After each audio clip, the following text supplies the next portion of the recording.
before. Now he's just pushing my buttons, wasting my time, and eyeing my bosom. Well, I say, rubbing my chin as if thinking about it. I'm not entirely sure. I mean, I don't go out the back often because, well... I lean down close, and his eyes once more drop to my breasts. I once caught 2 waitresses, getting it on out in the kitchen. His eyes widen. I wave a hand and snort, standing up straight again. But that wasn't your question, was it? Don't worry, I'm mostly sure it's sanitary out there.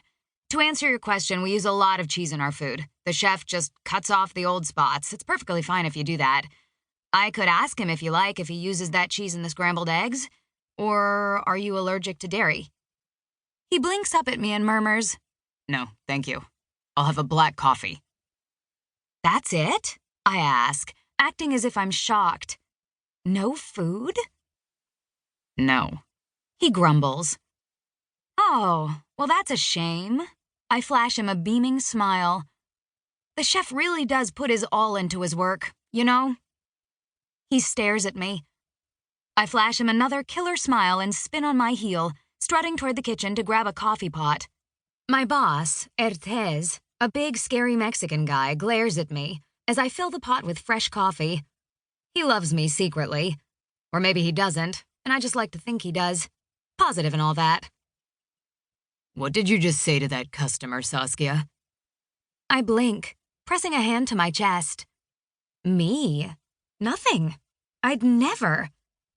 Last week you told a lady someone once found a hair in their milkshake and choked on it. To be fair, I point out, she was insulting my hair, telling me it was too long and smelled funny. My hair does not smell funny, and it's always tied back. She was rude. He sighs. You're going to get me shut down. I snort. It's their word against yours. He exhales. Stop telling my customers horror stories or you won't have a job. I huff. Fair enough. But that man was staring at my breasts. He deserved it. himthe raises his brows. Your blonde friend is still bouncing around out there with a newspaper in her hand. Pour that coffee and go stop her from distracting the customers. Her tits look like they're about to drop out. I don't need any more drama today. On it.